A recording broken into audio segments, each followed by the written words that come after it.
예수님은 사랑이 풍성하시며 온유하신 분이십니다. 그렇죠?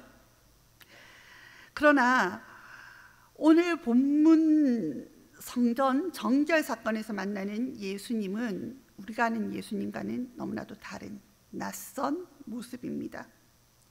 예수님께서 사람을 내쫓으시며 장사하는 사람들의 상과 의자를 둘러 엎으시다니요. 늘 인자하시고 온유하신 예수님께서 성전에서 왜 이런 모습을 보이셨을까요? 그것도 다른 곳도 아니고 하나님의 성전에서 말이죠. 하지만 예수님께서 이러한 모습을 보이신 것은 바로 이곳이 성전이기 때문입니다. 유월절을 맞아 수많은 사람들이 하나님의 성전을 찾았지만 지금 성전은 하나님께 나아가는 열기가 아니라 유월절 대목을 놓치지 않고 한몫 챙기려는 상술과 그 뒤로 율법을 핑계로 숨은 이권이 오가는 세상의 속된 열정만이 가득 찼습니다. 당시 성전에 들어가기 위해서는 20세 이상의 남자들은 모두 반세겔의 성전세를 내야 했습니다. 하지만 먼 지역에서 온 사람들은 평상시에 자신들이 사용하던 로마 화폐, 드라크마가 아닌 지역 화폐인 세겔로 교환해 성전세를 내야 했습니다.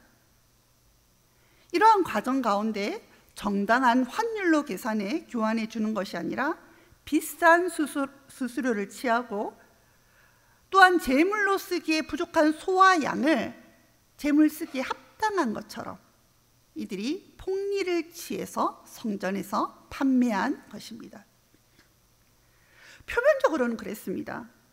하나님 앞에 규례대로 정결하여 잘 준비하여 제사 드릴 수 있도록 그들이 돕는 것 같았지만 실제로는 먼 지역에서 온 자들이 하나님께 나아가는 것을 어렵고 불편하게 하며 순례자들을 돕는 명목으로 운영되었던 성전뜰의 시장은 종교 지도자들의 탐욕과 권력 유지 수단으로 전락해 버린 것이었습니다. 예수님의 낯선 모습은 이 성결 정결 사건만이 아닙니다. 바로 이어서 기록되어 있는 무화과 나무 사건에서도 우리는 낯선 예수님의 모습을 발견하게 됩니다. 당시 유월절에는 평소에 비해 몇 배나 많은 엄청나게 더 많은 숫자의 사람들이 한꺼번에 예루살렘으로 모였기 때문에 예루살렘 성 안에서는 묵을 곳을 찾기가 힘들었다고 합니다. 그래서 많은 이들이 낮에는 예루살렘 성 안에 머물다가 밤에는 성 밖에 머물며 유월절 절기를 지키는 것이 일반이었다고 합니다. 예수님과 제자들도 이와 동일하게 인근 베다니 지역으로 가서 머물다가 다음 날 예루살렘 성 안으로 다시 들어오는 일정이었습니다. 이튿날 아침 일찍 예루살렘 성 안으로 들어오시던 예수님께서는 매우 시장하셨습니다. 그런데 예수님의 눈에 띈 것이 있었습니다. 바로 무화과 나무였습니다. 어릴 적 저희 집에도 무화과 나무가 있었습니다. 무화과 나무는요, 겨울이 되면 잎사귀가 다 떨어집니다. 잎사귀가 다 떨어지고 그 마른 가지만 남아 있거든요. 근데 봄이 되면 싹이 막 돋고 이제 여름이 점점 다가오면서 무화과 잎이 무성해지기 시작하면서 열매가 같이 익는데 처음에는 몇 개만 익습니다. 그러면 막 무성한 잎을 막 뒤져가지고 먼저 익은 무화과를 따서 먹었습니다. 그런데요, 이 무화과 나무가 얼마나 이렇게 잘 익는지요. 맨 처음에는 막 찾아서 먹는데 한 두세 주만 지나면은요, 이 한 나무에서 너무나도 많은 무화과가 열려서요, 나중에는 다 따먹지 못하고 그냥 나무에 매란 채로 무화과를 썩혀 버렸습니다. 지금 예수님의 눈에 띈 무화과는요, 다른 나무들보다 일찍 잎이 무성했습니다. 마가복음은 이 무화과 나무에 대해서 이렇게 기술하고 있습니다. 마가복음 11장 12절에서 13절 말씀입니다. 함께 읽겠습니다.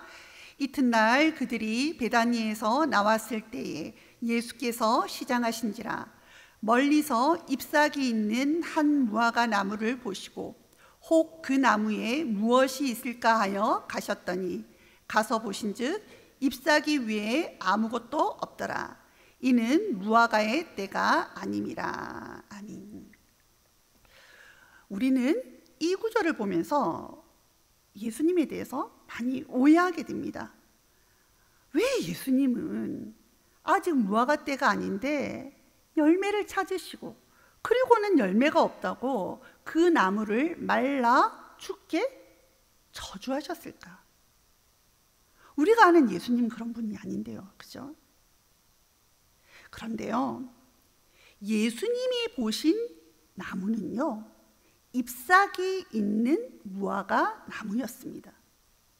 무화과는요, 잎이 나오면서 거의 동시에 열매가 자라기 시작합니다. 그러니까 그 정도 잎사귀가 나오고 자라면은요, 그 잎사귀 사이에는요, 보통 몇 개는 먼저 익은 무화과가 있습니다. 무화과가 안 익었을 때는요, 잎사귀도 같이 작아요. 제 손바닥보다 작거든요. 그래서 굳이 잎사귀를 들춰보지 않아도요, 한눈에 무화과들이 다 보입니다.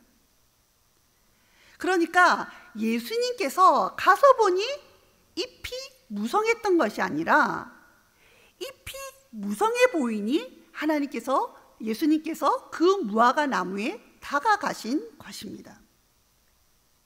무화과 나무는요, 포도나무와 함께 성경에서 이스라엘 민족을 상징합니다. 나무의 풍성한 열매는 이스라엘의 번영과 축복을 상징하며 그 풍성함은요, 오직 하나님과의 올바른 관계에서 이스라엘은 풍성함을 누릴 수 있었습니다. 그러나 오늘 예수님께서 찾아가신 그 무화과 나무는요, 잎이 풍성하였음에도 불구하고 열매가 없었습니다. 잎사귀 외에는 아무것도 없었다 마가복음은 증거하고 있습니다. 겉보기에는 다 자라 열매를 이제는 맺기 시작한 것처럼 보였지만 실상은 그렇지 못했던 것입니다. 지금 이스라엘도 마찬가지입니다. 겉으로는 하나님을 열심히 섬기는 척했지만 실제로 이스라엘은 아무런 영적 은혜를 누리지 못하는 상황이었던 것입니다. 이스라엘은 택한 선민으로 이제는 영적인 풍성한 열매를 맺어야 함에도 불구하고 하나님 앞에 열방을 향한 아무런 영향력도 아무런 열매도 맺지 못하고 있었던 것입니다. 장사하는 자들로 분주했던 성전, 잎이 무성했으나 열매는 맺지 못했던 무화과 나무, 동일한 것입니다. 결국은 먼저 택함을 받았으나 하나님 앞에 아무런 영적 영향력을 발휘하지 못했던 유대 종교 지도자들과 이스라엘 민족을 향한 우리 주님의 분노였습니다. 성경은 믿는 자 한 사람 한 사람을 하나님의 성령이 거하시는 성전이라 말씀하십니다. 오늘 금요 성령 집회에 나오신 성도 여러분, 어떠한 모습으로, 어떠한 마음으로 하나님 앞에 나오셨습니까? 기도하러 나오신 줄로 압니다. 잘하셨습니다. 예수님은 이 하나님의 전이 하나님께 기도하는 소리로 가득 차길 하나님께서는 기대하고 계십니다. 저와 여러분의 심령이 하나님을 향한 열망으로 가득 차기를 소망하십니다. 우리 산성교회 이 예배등 가운데 하나님을 향한 기도 소리로 가득 차기를 하나님은 바라고 계십니다. 이 산성교회가 만민이 기도하는 집이라 일컬음 받길 예수님께서는 간절히 원하고 계십니다. 그 예수님의 소원을 이루어드리는 오늘 이 밤 되길 바랍니다. 아멘. 이사야서 56장 6절 7절의 말씀입니다. 함께 읽겠습니다. 또 여호와와 연합하여 그를 섬기며 여호와의 이름을 사랑하며 그의 종이 되며 안식일을 지켜 더럽히지 아니하며 나의 언약을 굳게 지키는 이방인마다 내가 곧 그들을 나의 성산으로 인도하여 기도하는 내 집에서 그들을 기쁘게 할 것이며 그들의 번제와 희생을 나의 제단에서 기꺼이 받게 되리니 이는 내 집은 만민이 기도하는 집이라 일컬음이 될 것임이라. 아멘. 성전은 만민의 기도하는 집입니다.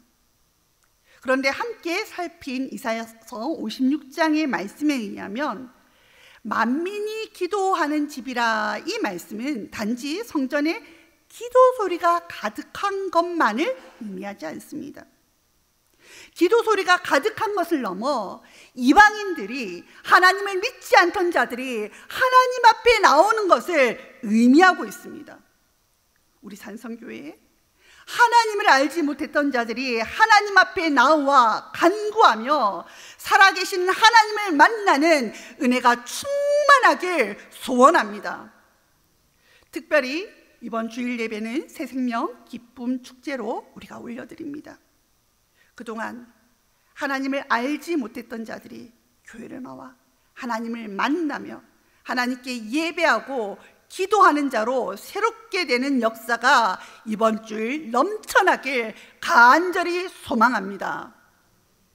또한 이사야서 54장 3절에서 5절 말씀은 이렇게 말씀하십니다. 우리 함께 읽겠습니다. 여호와께 연합한 이방인은 말하기를 여호와께서 나를 그의 백성 중에서 반드시 갈라내시리라 하지 말며 고자도 말하기를 나는 마른 나무라 하지 말라.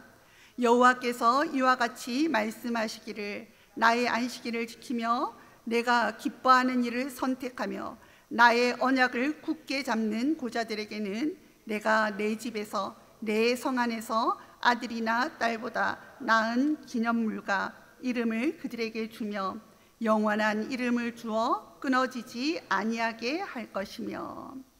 아멘. 하나님의 전에서는 이방인도 약한 자도 실패를 거듭해서 자기 자신을 스스로 루저라 부르는 자도 나는 마른 나무라 말하지 말라 하나님께서는 명령하십니다. 나는 하나님의 은혜에서 제외되었다. 내 인생에는 하나님의 은혜가 없다 말하지 말라 하나님께서는 명령하십니다. 하나님께서 먼저 택한 유대인들보다 더 좋은 기념물과 이름을 하나님의 약속을 붙잡는 자들에게 주시겠다 말씀하십니다. 영원한 이름을 우리에게 주시겠다 약속하십니다. 주의 전에서 주겠다 말씀하십니다. 이 전에서 주겠다 하나님은 말씀하고 계십니다. 그 약속을 누리는 저와 여러분 되시길 축복합니다. 오늘 본문 14절 말씀입니다. 함께 읽겠습니다. 맹인과 저는 자들이 성전에서 예수께 나옴에 고쳐주시니. 아멘.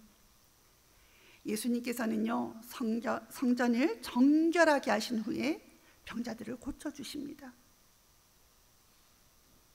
실패와 막막한 마음을 가지고 주의 전에 나온 자 계십니까?